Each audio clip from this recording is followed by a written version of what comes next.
राजकीय, उसको तो कहीं ना कहीं उपयोग में लाने की जरूरत है। जी स्मृति जी, रेप के बाद जो दिल्ली पुलिस का रवैया सामने आता है, लोग प्रदर्शन कर रहे होते हैं, वहां महिला एक ऐसी वहां पर महिला मौजूद थी जो वहां प्रदर्शन कर रही थी और उसको थप्पड़ मारा गया था, 2 से 3 थप्पड़ उसे मारे गए थे। क्या कहेंगे आप दिल्ली पुलिस के इस रवैये पर? किस तरह का व्यवहार दिल्ली पुलिस कर रही है लोगों के साथ आखिर? दिल्ली पुलिस के रवैये के बारे में कई मैं सवाल आपके सामने रखना चाहूंगी, अगर आपके पास थोड़ा समय हो तो। जी बिल्कुल। पहले तो दिल्ली पुलिस के उस रवैये की चर्चा देश भर में हुई कि 2000 रुपए परिवार को दिए गए ताकि उनकी छुट्टी को खरीदा जाए, और एक मासूम बच्ची की जान की कीमत, इज्जत की कीमत एक पुलिस अफसर 2000 रुपए लगाता है, ये सोचकर भी रोंगटे खड़े हो जाते हैं। लेकिन एक सवाल और भी जोड़ना चाहिए कि वो कौन सा पुलिस अफसर था जिसने FIR को दर्ज करने में विलंब किया था? वो कौन सा पुलिस अफसर था जिसके पास एक लापता बच्ची को खोज निकालने की, तफ्तीश करने की जिम्मेदारी दी गई थी? क्योंकि अगर ये पुलिस वाले जिस दिन शाम को बच्ची लापता हुई, क्योंकि बच्ची तो मिली मोहल्ले में ही, अगर ये पुलिस वाले उस दिन फुर्ती से काम करते, मुस्तैदी से काम करते, तो शायद बच्ची को इतनी यातना झेलनी ना पड़ती। तो बार बार जब घटना हो जाती है उसके बाद प्रतिक्रिया देने की बजाय मेरा हमेशा से आग्रह रहा है कि पुलिस ऐसा काम करे कि ऐसी घटनाओं को जितनी हमारी क्षमता है कम से कम रोके तो। जी स्मृति जी, जब लोग सड़कों पर उतरते हैं, लोगों का गुस्सा, लोगों का आक्रोश सड़कों पर दिखाई देता है और पुलिस प्रशासन को रोकने का प्रयास करता है तो नेताओं की सुरक्षा बढ़ा दी जाती है, लेकिन वही दिल्ली पुलिस अपराध रोकने में नाकाम साबित हो रही है। सरकार से बात की जाती है, दिल्ली सरकार कहती है कि हमारे अंतर्गत नहीं आती दिल्ली पुलिस, हम उन पर कंट्रोल नहीं कर पाते हैं, केंद्र सरकार जवाब नहीं देती है। देखिए, ये छलावा है कांग्रेस पार्टी का, क्योंकि केंद्र में हो या फिर दिल्ली में हो, दोनों जगह पर सरकार तो कांग्रेस पार्टी ही चला रही है। अगर कांग्रेस पार्टी वाकई में महिला सुरक्षा को लेकर गंभीर होती तो क्या उनमें इतनी शक्ति नहीं थी कि वो केंद्र में और दिल्ली की सरकार के साथ मिलकर कुछ ऐसे प्रबंध करते ताकि महिलाओं को सुरक्षा प्रदान की जाए? मुझे लगता है माहौल और खराब तब होता है जब दिल्ली की मुख्यमंत्री सार्वजनिक तौर पर ये कहती है कि वो स्वयं असहाय हैं, सार्वजनिक तौर पर ये कहती हैं कि जी नहीं, मैं तो महिलाओं को सुरक्षा प्रदान नहीं कर सकती, लेकिन मुख्यमंत्री फिर अपने ही पद का दुरुपयोग करके धुलीचंद नाम के एक बलात्कारी को बेल दिलाने में पूरी कोशिश करती है, कोई भी कसर नहीं छोड़ती है। और ऐसा काम करने से एक गलत संकेत जाता है अपराधियों को कि हमारे प्रदेश में मुख्यमंत्री ऐसी हैं जिनको चिंता ही नहीं है, जो न सिर्फ असहाय है लेकिन मुसीबत अगर किसी अपराधी पर आए तो उसको बेल दिलवाने में मुख्यमंत्री काफी तेजी से काम करेंगे। तो ये जो सिस्टम से ही सिग्नल गलत जा रहा है, उससे भी अपराध को प्रोत्साहन मिलता है। दिल्ली पुलिस की क्या हिम्मत थी कि एक महिला जो एक 5 साल की बच्ची के बलात्कार के लिए प्रोटेस्ट कर रही है, दिल्ली पुलिस में हिम्मत आई कहाँ से कि उस महिला को चांटा मारे, वो भी तब जब मीडिया सामने खड़ी है। आप सोचिए, जब कैमरा नहीं होता तब ये किस प्रकार का व्यवहार करते हैं महिलाओं के साथ। स्मृति जी, हमने इससे पहले बात की थी महिला आयोग के अध्यक्ष ममता शर्मा जी से, उनका रवैया काफी ढुलमुल रहा है। उनका कहना है कि कानून में संशोधन करने की और जरूरत है, कड़े कदम उठाने की जरूरत है, लेकिन जो रवैया उनका रहा है वो कुछ ठीक ठाक समझ में नहीं आया, ढुलमुल रवैया अपनाया उन्होंने। शर्मा जी का तो एक इतिहास रहा है खराब रवैये का महिलाओं के प्रति। मैं तो खुद आश्चर्यचकित हूँ कि कैसे उन्हें अभी भी राष्ट्रीय महिला आयोग की जिम्मेदारी दे रखी है सरकार ने। उनका राष्ट्रीय महिला आयोग के चेयरपर्सन के स्थान पर बने रहना अपने आप में इस बात का संकेत है कि कांग्रेस नित यूपीए कितनी संवेदनहीन है महिला के विषय को लेकर। मतलब ममता शर्मा जी राष्ट्रीय महिला आयोग की चेयरपर्सन होने के नाते क्या वो गई बच्ची के परिवार से मिलने, ये पूछने के लिए कि उस परिवार को किस प्रकार की मदद की जरूरत है? मतलब मेरा ये मानना है कि इन सारे आयोगों का गठन सरकार टैक्स पेयर के पैसे से करती है, जनता के पैसे से करती है। ये आयोग इसलिए गठित नहीं होता ताकि आयोग की जो मुखिया है वो साउंड बाइट देती रहे।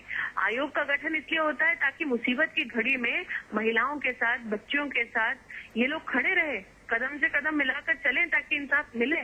जी स्मृति जी, अगर आप राय देना चाहें, आपसे जानना चाहेंगे, आपको क्या लगता है जो ये लगातार ऐसे मामले सामने आ रहे हैं, उनको रोकने के लिए किस तरह से कदम उठाए जाने चाहिए और क्या ऐसा काम करना चाहिए, क्या सजा देनी चाहिए कि लोग 1000 बार सोचे ऐसे इन्होंने काम को अंजाम देने के पहले? देखिए, एक राजनेता होने के नाते मैं 1-2 कदम प्रशासनिक ही सुधार सकती हूँ। मैं ये कहना चाहूंगी कि फास्ट ट्रैक कोर्ट वाकई में फास्ट ट्रैक हो, एक समय मर्यादा निर्धारित की जाए जिसके तहत ऐसे केसेस में जल्द से जल्द इंसाफ मिले, महिला को या जो भी इस पीड़ा से गुजर चुका है उसको।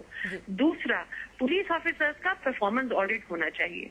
कई ऐसे मामले सामने आते हैं जिसमें छोटे छोटे अपराध करने के बाद इंसान बलात्कारी बनता है। पहले कहीं किसी को छेड़ देता है, फिर किसी को फिजिकली सप्रेस करने का प्रयास करता है। अगर आप दिल्ली के इस विषय को ही देख लें, तब खबरें ये आ रही है कि इनका जो रेपिस्ट है उसका एक ऐसा इतिहास रहा है। जो गैंगरेप हुआ था दिल्ली में दिसंबर में, उसमें भी जो अपराधी थे उनका भी एक इतिहास रहा है वायलेंस का।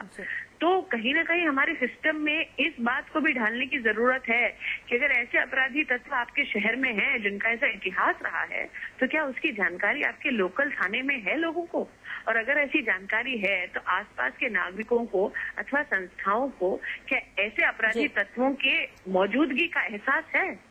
तो प्रिवेंशन के लिए तो बहुत सारी चीजें हैं जो हम कर सकते हैं। दिक्कत ये है कि केंद्र की सरकार और कांग्रेस के नेतृत्व में नियत में थोड़ी बहुत दिक्कत है।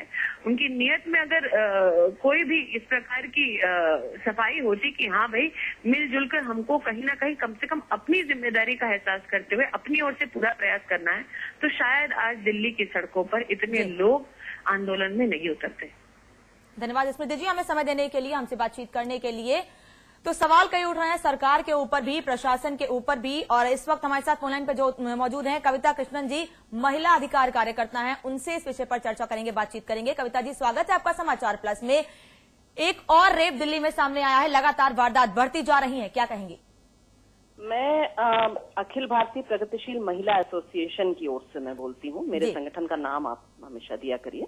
मैं यही बोलना चाहती हूँ कि देखिए, इस घटना में जो एक बात आई है, और यहाँ मेरे से पहले वक्ता कौन थी मैं नहीं जानती, लेकिन बात देखिए, अगर सिर्फ कांग्रेस की सरकार की बात होती और इसमें सिर्फ राजनीति और कोई खास पार्टी की बात होती तो शायद इतनी बड़ी दिक्कत न होती।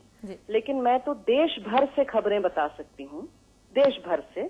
आप राज्य बता दीजिए तो मैं ढेर सारे उस राज्य की घटनाएं बता दूं जहां ठीक इस तरह की घटनाएं हुई हैं और पुलिस के रवैये के खिलाफ जबरदस्त आंदोलन हुए हैं। अभी हाल में उत्तर प्रदेश में हुए हैं।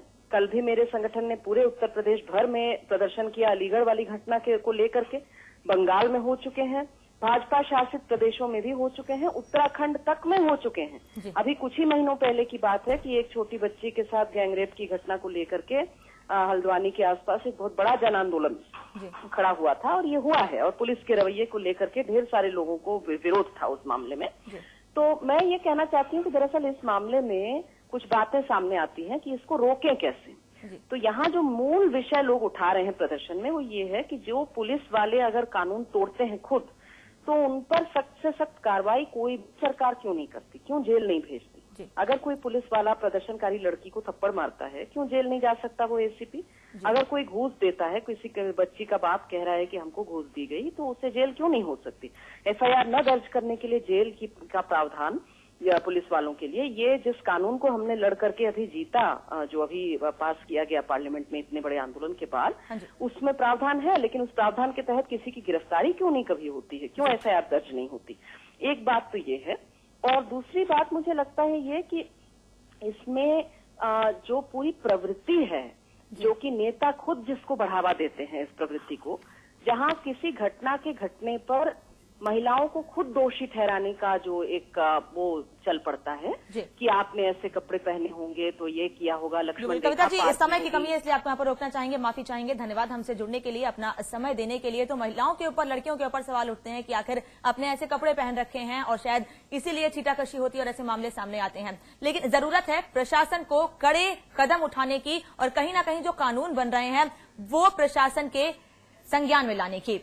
तो लगातार ऐसे मामले सामने आ रहे हैं, लेकिन उसके बावजूद भी रोक ऐसे मामलों पर नहीं लग पा रही है। राजनीति भी गर्माती जा रही है।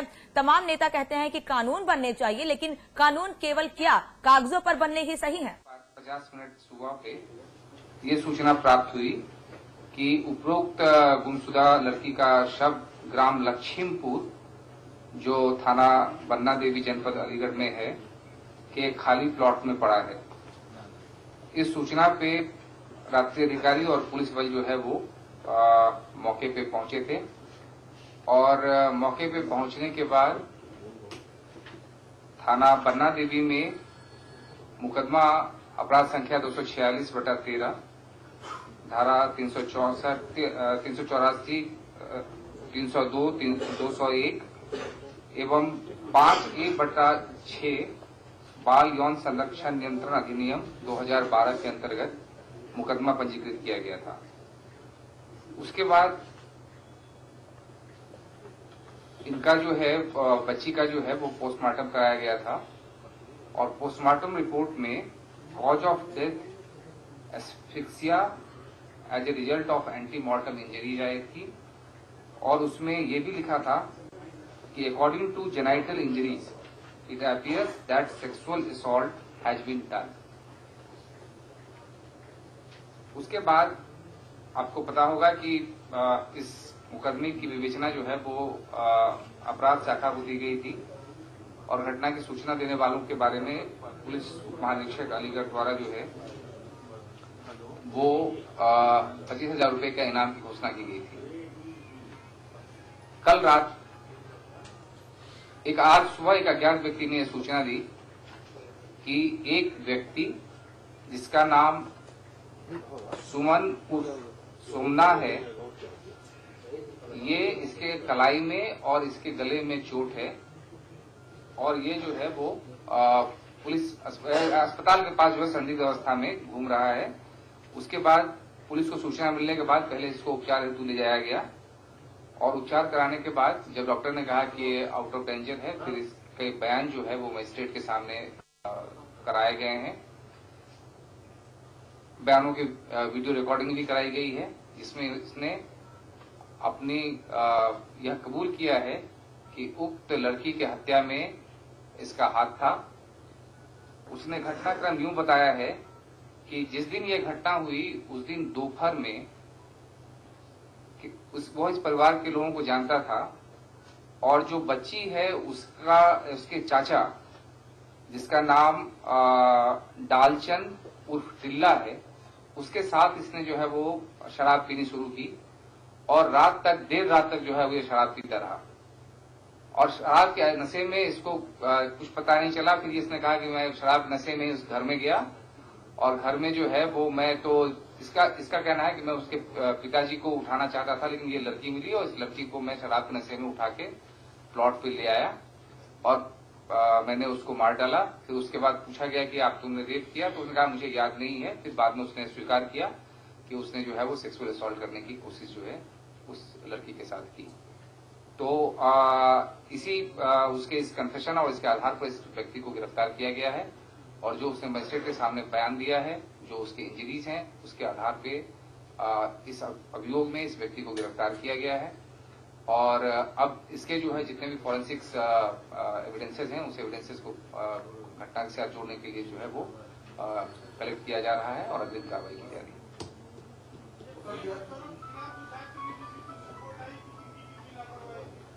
नहीं, पुलिस वो जो डीआईजी साहब की रिपोर्ट थी वो आज शाम तक आनी है, अभी आई नहीं है। कब पकड़ा गया है? ये आज सुबह की घटना, आज सुबह सूचना प्राप्त हुई, आज सुबह की इसकी गिरफ्तारी हुई। रात नहीं बताया ये जाता है कि इसका कहना ये है कि जब ये इतना हल्ला इसका मचा तो इसको ये लगा कि हमने कोई गलती कर दी है, तो पहले इसने सुसाइड करने की कोशिश की। इसने अपने गला जो है वो काटने की कोशिश की, अपने ये नाड़ी काटने का, कलाई में काटने की कोशिश की, लेकिन उससे जो है वो कोई ऐसी इंजरी नहीं आई। फिर सुबह गले में जो है वो ये चादर वगैरह लपेट के दरवाजे के सामने घूम रहा था, अस्पताल के सामने घूम रहा था शायद इलाज वगैरह के लिए। उसी टाइम में किसी को संदेह हुआ और उसने पुलिस को सूचना दी और उसके बाद इसकी जो है वो गिरफ्तारी। नहीं, ये बिल्कुल सही नहीं है, ये बिल्कुल सही नहीं है, ये बिल्कुल सही नहीं है। सुबह में सूचना दी गई है और ये इसने सुसाइड करने की कोशिश की रात में। मॉर्निंग में जो है वो ये चादर, जिस आदमी ने सूचना दी उसने ये सूचना दी कि ये आदमी जो है वो अस्पतालों में घूम रहा है, इसको कोई इंजरी है, बस दैट्स ऑल। इंजरी के आधार पर पुलिस ने पूछताछ करने गई, उसके बाद इसकी इंजरी देखी, ये देखी और उसके बाद जब इससे पूछताछ हुई फिर उसने जो है वो उसको कबूल किया। घर के लोगों को ये जानता ही था क्योंकि नेचुरल सजा के साथ वो उसने दारू वगैरह पी थी। उसका कहना अभी तक ये है कि वो शराब के नशे में, कह रहा है दोपहर से उसने शराब पीनी शुरू की और रात के 3 साढ़े 3 बजे शराब के नशे में उसका कहना है कि मुझे कुछ समझ नहीं आया कि मैं क्या कर रहा हूँ। ऐसा शराब जरिए ये सही है कंजम्पशन ऑफ लीगर, अब इन सारी कंजम्पशन ऑफ लीगर इसने जिस